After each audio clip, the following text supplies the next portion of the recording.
काही प्रश्नांची उत्तरं ना आपण अख्ख्या जगात शोधत असतो मला विचारता यायचं, पण काही प्रश्नांची उत्तरं आपल्याकडेच असतात.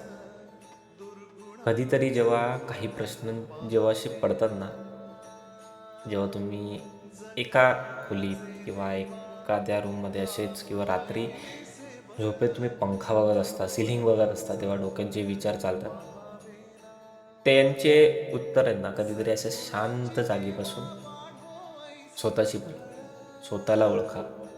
यार मी हे जे ठरवतोय ते चुकीचं आहे का, बरोबर आहे का, होईल की नाही माझ्याकडून. स्वतःला सिंपत्ती द्या. जगण्यासाठी ना कारणं द्या, जगायला कारणं दिली पाहिजेत. की काही लोक बोलतात की काय स्वतःसाठी इट्स ओके, काय एक टाईम असा येतो की स्वतःसाठी जगणंही मुश्किल होऊन जातं.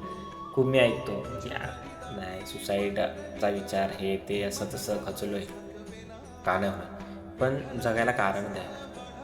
मी माझ्या ह्या गोष्टीसाठी जगतो आहे, मी माझ्या स्वप्नांसाठी जगतो, मी माझ्या घरातल्यांसाठी जगतो, मी माझ्या स्वतःच्या सेल्फ डेव्हलपमेंटसाठी जगतो.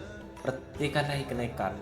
तुम्हाला अजून ताकद येईल आणि तुम्ही लोक अजून त्या लेवलला मेहनत कराल. आणि जे तुमचे विचार आहेत ते तुम्हाला अजून जास्तीत जास्त पुढे घेऊन जाईल आणि तुम्हाला ते स्वप्न साकार करायला अजून मजा येईल. पण आणि ती जी प्रश्न आहेत त्याची उत्तरं आपल्याकडे असतात, पण आपण तेवढा विचार करत नाही, आपण टाळतो. पण कुठल्याही परिस्थितीला पाठ लावून करून एक्सेप्ट करायला शिका.